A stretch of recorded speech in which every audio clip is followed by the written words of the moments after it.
Hi, everyone. I have the distinct pleasure of introducing Gregory Stringer, who's giving a presentation titled "Dead or Alive: Engaging all four skills online with any language."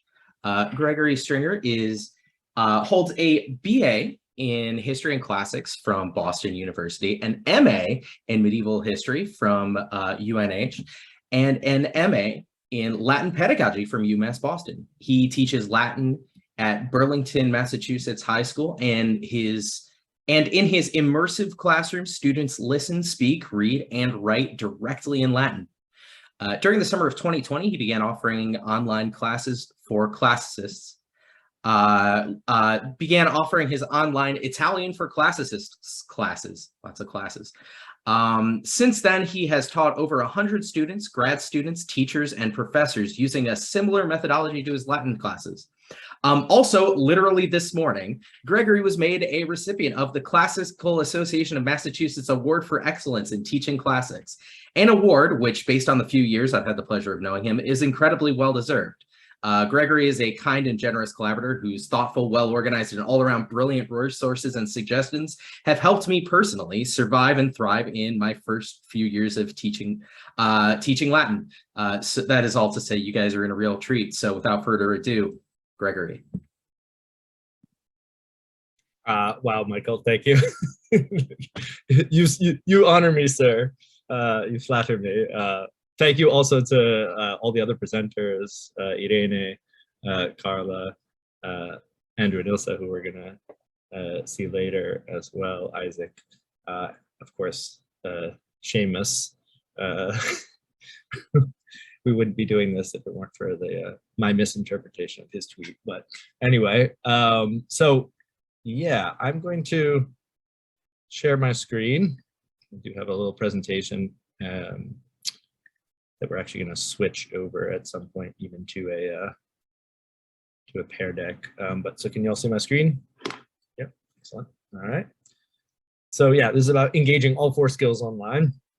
I certainly agree with Irene, who said that listening is sort of the mother of all the other skills, even if that hasn't been typically centered in the Latin classroom, or even in modern language classrooms a lot of times as well, for that matter. So, but I do believe in the power of trying to make every lesson in some way or another incorporate all four skills if possible. And so there's different ways to do that. There's challenges presented when you're online to doing that. And so I've been sort of forced through a variety of situations in my teaching career to sort of address those different situations, address those different difficulties and find sort of ways around them. So like Carla, I'm going to take you a little bit through my journey because I think that'll also help illustrate how I came to some of these things. So who the heck am I? Well, Michael told you about all those things, so I'll skip over through those. I'm most interested in like, how do I make this language learnable for my students? Because although I do have a BA in classics from Boston University, I say now with no shame, but earlier with much great shame, I graduated with that BA and I couldn't read a damn thing in Latin or Greek. I could sit there and kind of pick my way through a translation, but I could not read at all. And I didn't need to, obviously, to get the degree, which is a whole other issue. But I was also kind of made to feel like I didn't belong. Because I didn't have Latin in high school. I didn't come from a private school. I was a public school kid from a relatively poor family, et cetera. So and there were a lot of ways in which I was made to feel like I didn't belong. And so I've kind of made it my mission to make that not the case for the students that I teach and to try and help overcome all the different barriers. As someone said that like we as classicists or like classics as a field has insisted on throwing up for people. So what do I do? Well, I teach Latin. I said I teach all the levels. Typically, I teach to levels 2 through 5. The students have level 1 at the middle school, spread out over 2 years, 7th and 8th grade. I'm very proud of the fact that since I've been there, we've been able to increase the enrollment by over 150%. This is not all due to me. My middle school teacher is also amazing. He's been there the last, I think, 6 years now, and it made my life so much easier because originally, and I think actually Carla alluded to this too, there was sort of just a rotation of people who didn't really know Latin, didn't really want to be Latin teachers, etc. After the previous teacher had retired, they couldn't find someone, and now I have someone. His name's John Walsh, and he's amazing. And we're peas in a pod. We get along great, and we have a real smooth flow for the students when they go from middle to high school. We, like lots of different parts of the world, were online, at least partially, from March of 2020 through May of 2021. So I've taught those classes online as well. I also last year was one of the teachers and program director of the Conventiculum Bostoniense, which is usually an in-person sort of Latin-speaking convention, a week-long thing, but we did it online last year. And so that gave me some more online teaching language experience. And then, yeah, I was teaching Italian. I lived in Italy in my 20s, basically between that degree at BU and the degree at UNH. I was living in Rome and working as a tour guide. And I learned Italian while I was living there, but almost entirely through speaking and interaction, not through, I did, I looked up my verb forms and that kind of stuff. The Latinist in me still wanted to know how to do that. And I think it did help actually to some degree, but most of the learning was through negotiating meaning and interacting in the language and, absorbing comprehensible input, all that kind of stuff.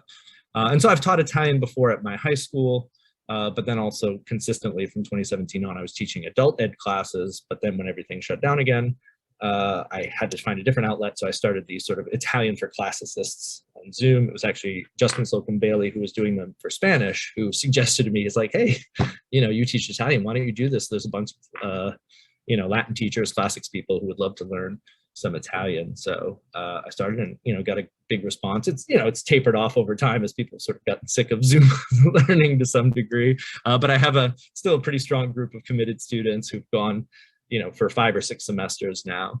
And I very much enjoyed doing it. And so I've had between 3 and 5 classes. Some of it is also I've pulled back. Like last fall, I did 5 classes and it's just like way too much on top of my full-time job. So, so what are my principles of teaching? So I'm going to move into what are my principles of language teaching? I think they line up pretty much with the other presenters here as well. My teaching, I try to have it guided and informed by SLA research.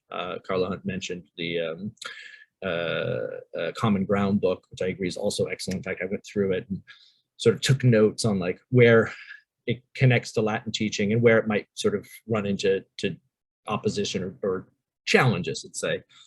For that. So I try to be guided and informed, but not necessarily controlled by it, because classrooms are not laboratories, right? And our students are not lab rats. So sometimes the personal human needs of our students have to sort of outweigh of the SLA would say that we must do this at this point. That's okay, maybe. And so, this is a joke that I made up, but remember Spock always, Spock says logic is the beginning of wisdom, not the end. I say, crashing is the beginning of wisdom, not the end, right? A lot of this stuff is still a work in progress. We don't have all the answers. Things that we believe now, I'm very convinced that, Freudian psychology 100 years ago, 50 years from now, 100 years from now, we're gonna be like, oh my God, how did they believe that about second language acquisition? That there's still a lot to learn. So, we should certainly be guided by it, but not necessarily controlled by it. Obviously, though, comprehensible input, that I don't think is going to be overturned. It is essential, but I do believe it's not sufficient, right? And, this is obviously hard to measure and prove and whatever, but anecdotally, I think most of us can attest to the fact that the students who make the greatest efforts to speak are often the students that have the most success reading and understanding input, right? That's not shocking for the most part. I do try to always provide the CI in sort of 3 different stages, always kind of centered around a text. That text might be, like Carla says, a video. It might be an ancient text. It might be one of the novellas. Could be any of those things. But so I always kind of do it in 3 stages of a pre-reading, a reading, and then an extension. I try to scaffold the output for the student, or give student scaffolds for output, so they can produce some output, which I'm encouraging but not forcing from them. I want them to be able to produce output, but not force it. Do through creative repetition, so having a lot of activities that I vary, because not all input, not all activities are going to be compelling to all students, right? Not all students are going to want to do an RPG all the time. Not all students are going to want to watch a YouTube video all the time. Right? So trying to kind of keep the activities varied and keep the interaction coming from multiple angles. Again, as Carla mentioned, like student to student is tough to do at the early levels, but at the higher levels you can do it. And there are ways to scaffold it to make it more possible in the middle levels. So some of this I came about from teaching a language I didn't speak, right? First and foremost, Latin, of course. I was not a fluent Latin speaker when I started, but I knew about SLA. I knew I was supposed to be interacting with them. And my second year at my school, I was sort of voluntold to teach Spanish, which I am not a fluent Spanish speaker, but obviously my Spanish teacher boss, who was the language department head, and all of my Spanish teacher colleagues expected me to be using Spanish with the students, etc. So I had to come up with a way to do that. How do I provide comprehensible input if I can't spontaneously produce it? And those things that allowed me to teach Spanish, right, and Latin were also helpful for the students themselves. So one of which is allowing for mistakes, right? The effective filter applies to us, not just the students. Using resources, right? Again, the more resources we have, the better. It's tough to always create your own things. But I created a lot of scripts and scaffolds, doing recordings, like I said, basically just recordings of me reading our textbook, the Spanish book, or the Latin book or the Italian book. For my classes, both my high school classes and my Italian classes, I do lean quite a bit in the early stages on the nature method books, Lingua Latina per se illustrata and Italiano secondo il metodo natura, because they provide lots of comprehensible input, on better or worse, right? Like they're sort of structured in a way that I would maybe change, but they do give us lots of input. I'm okay with novellas, even if they have mistakes sometimes, etc. In fact, sometimes can be a fun learning opportunity for the students to be like, hey, wait, shouldn't that be whatever, right? Of course, YouTube. And games, both digital and analog. So what does this look and sound like in my class? Like I said, scripts and scaffolds, based around text. It's not me up there freewheeling in Latin or Italian most of the time, because as Carla says, that's a ton of energy. And also, again, something we're not all capable of doing, especially if we're coming from a background where that's not how we were taught, that's not how we learn. Doesn't mean you can't or shouldn't do that, but text definitely helps. And it can be an authentic passage, so-called authentic passage, from ancient Romans or medieval people, whatever, but it can be textbook stuff and class created stuff like you would do in an RPG, videos, whatever. I do think pre-reading is essential, kind of giving them some tools ahead of time. And I do a lot of that through sort of slides and Pear Deck, some interactive games, things like Lookit and Gimkit, me reading the text, students recording themselves reading the text is a good way to get them to sort of engage actively with the text and hear their own progress and that sort of stuff. I do breakout rooms, and I use things called sentence starters, or these sort of conversation cheat sheets that I've sort of drawn up to scaffold it for them. And like I said, the nature method books, but they're a resource. They're not the whole curriculum, right? I use them largely, again, because I can't provide all their CI and novellas. And, again, as we were talking about in the first two presentations, there's just not enough podcast videos out there. Or if they are, it's still work to try and sort of incorporate those into a lesson in a way. So obviously these books are far from perfect. Seamus and I last summer wrote some blog posts about the good and bad of Orberg. Carla recently did a video on it. I did a presentation about a year ago about the good and bad of Orberg as well. So anyway, I generally kind of lean into some of those shortcomings and use them as opportunities. So like I said, I do a lot of these interactive presentations. I'm actually going to take you into one now. But the goal ultimately of these, they're sort of backwards designed from my readings and to sort of guide you to an implicit system. So I'm going to give you a link. I'm going to drop it in the chat. So I'm going to get out of this screen share for a minute. And to give you the link. And so feel free to join. You don't have to. Obviously, you can follow along without joining in. But this is something called Pear Deck. And it's basically a way for me to sort of have students interact with the presentation, which I find to be a nice low effective filter, low impact, low stress way for students to interact what's going on with the pre-reading, especially without being sort of forced output, if you will. So let's see, so I'll go back to sharing the screen itself. I will work over here. Okay, here we go. So this is something I would do, you know, for pre-reading one of these texts. So, oh, ecce vir in campo, quis est vir, right? And so again, I started with these partially because so I didn't have to freewheel, so I didn't have to, you know off the top of my head what I was going to be saying, right? And so then vir est agricola, quis est agricola? Oh, agricola est qui agros est campos colet, est cura, right? Oh, ubi est agricola. So then here the students would respond, so you can all click your response, right?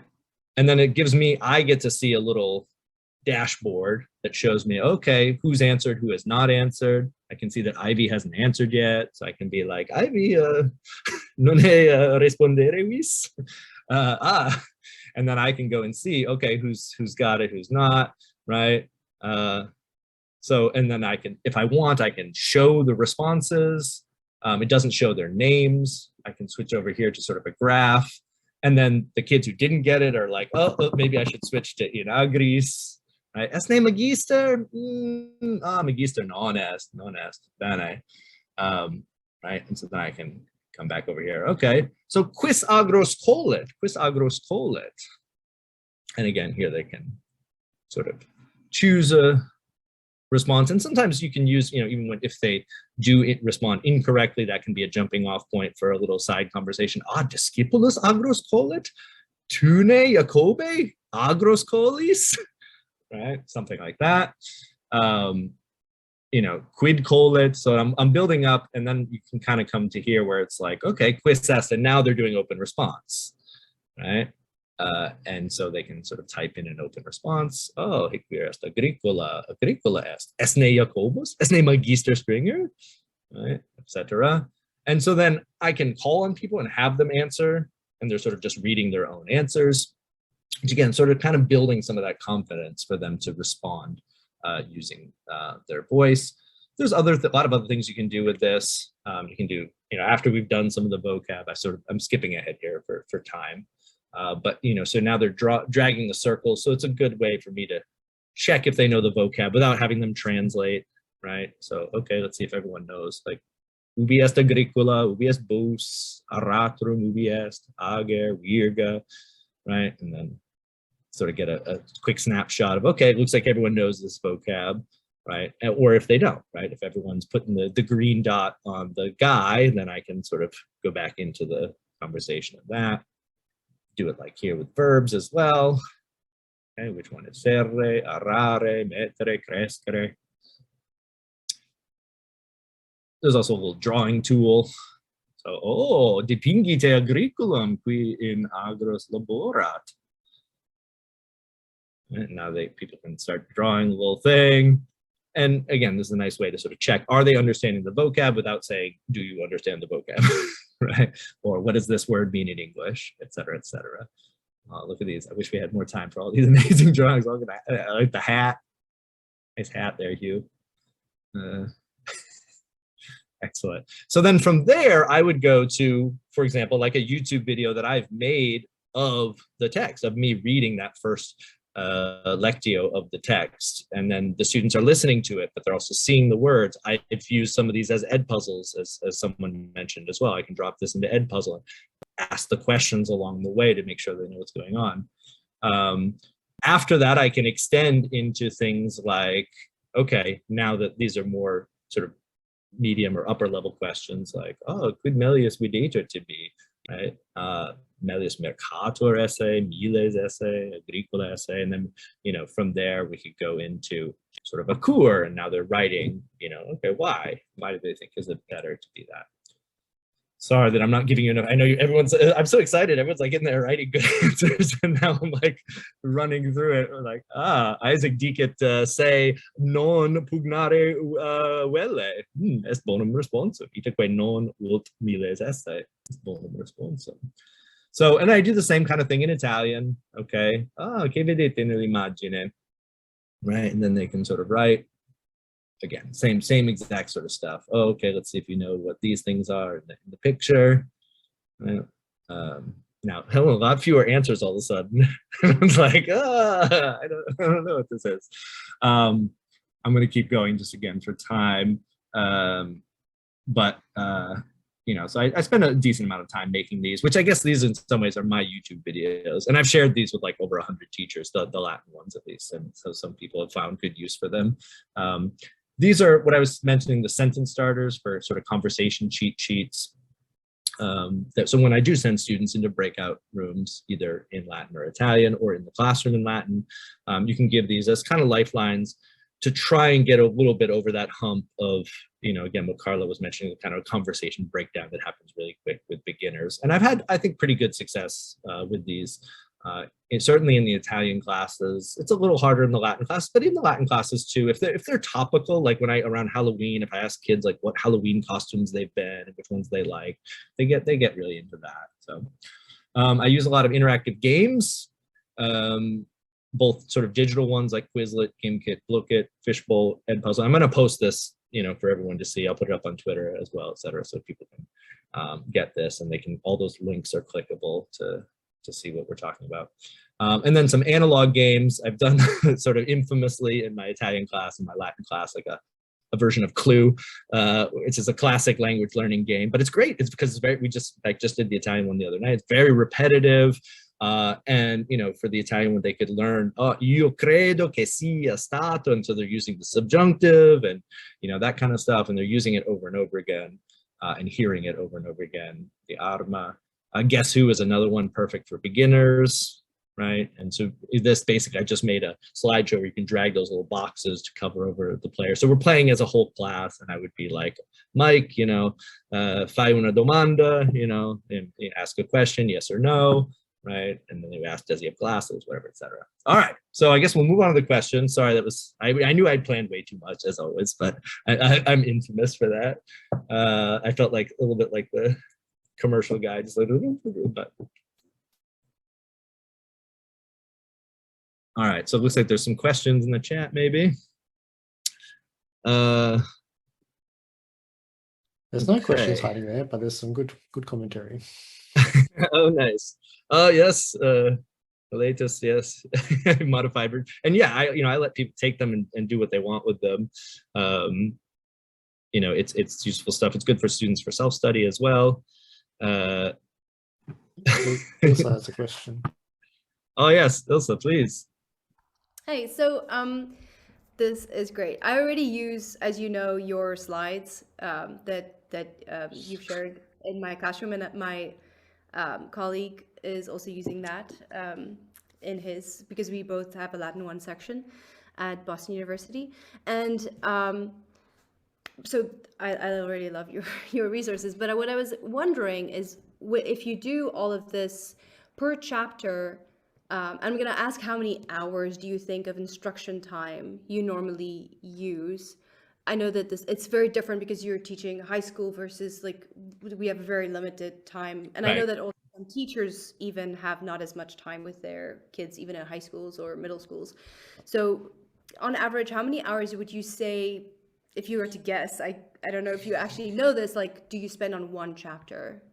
Like, yeah, well, I mean, obviously, if we're talking specifically about Lingua Latina, it goes like this too, right? Like, the further you get along, the longer it takes to go through the chapters. Usually, what I'm doing is, each of the chapters are divided into like 3 or 4 lectios, and so I'm usually doing one class of pre-reading, one class of reading, one class of extension, more or less. So that would break down to about,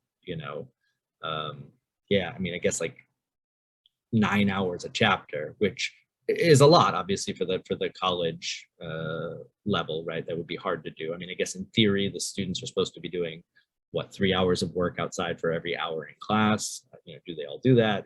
knows, whatever, etc. I mean, there is with Pear Deck, for example, you can sort of force them to do it by having the student-led or the student sequenced option, and they have to type in the answers on their own time, etc. So yeah, and it's also true that I don't do all the things for all the readings, right? It's like I like to have a wide variety of different things that I can do, so I can have that kind of creative repetition. And so like for this reading, we're going to lean heavily on a video, and for this reading, we're going to lean heavily, you know, on a game. Like, you know, obviously like the Clue game is made to sort of go with a kind of certain time where you're learning about the house and the objects and that kind of stuff. So just trying to constantly mix it up. Again, yeah, kind of going back to what Carla was saying too, it's like for my own energy, it's like, okay, now you're watching this video for 10 minutes while I'm just like getting my energy back. But I do think, right, if they're just watching videos the whole time, like they get bored of that too, right? So it's like you got to kind of like switch it up. And I like to have them have the opportunity to do at least a little bit of producing either writing or speaking in each class. So does that kind of answer your question? That completely does. Thank you. Yeah, and I'm obviously, you know, feel free to contact. We can talk more about maybe strategies or ways of like trying to make the lingua latina sort of fit into a college curriculum, because I know that is definitely a challenge. I mean, the reality is the college structure is just wrong. Like you just can't do what they want you to do in 2 semesters. No way, really not. But what they really ought to, I do think they have the intro sequence should just be 4 semesters and just be like, look, we're not going to touch any literature until we get beyond 4 semester. Yeah, but yeah, we get to about we do 2 classes per chapter, which is a class of 50 minutes. Yeah. So it's wonderful. Right. And you know, again, I guess in theory, if they are spending 6 hours outside of class, then you would have, you know. But who has 6 hours outside of class? Even right, totally. Even at their job, right? Yeah, 100%. Other questions?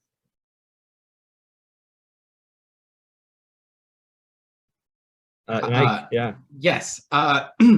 So I use some of your presentations too, and I love them. Something that I like kind of struggle with though is what's it look like in your class? Like, what do you do from bell to bell with the PowerPoint? I can't imagine you like stand in front of your students and just like flick through the PowerPoint and read the slides and that's it for 45 minutes. No, usually not. No. Yeah. You know, they're divided up into lectios too, right, as well. Right. And so usually in a 45 or 60-minute class, again, I like to have basically 3 activities for any class. So usually there's some kind of like warm-up thing that will have nothing to do.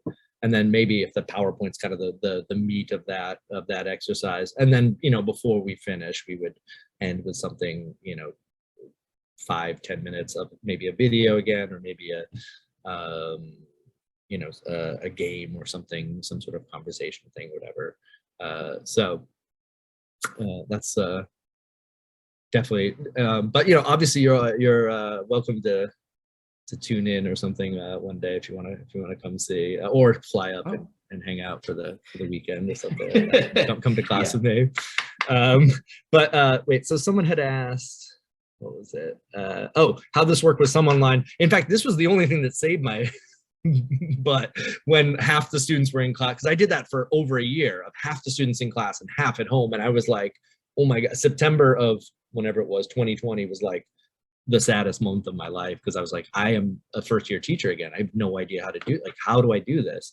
And this was a good tool because again, I could have the students in the classroom working on it, and again, YouTube videos, the same kind of thing, because I can throw them on my computer, share them out to the students at home, right?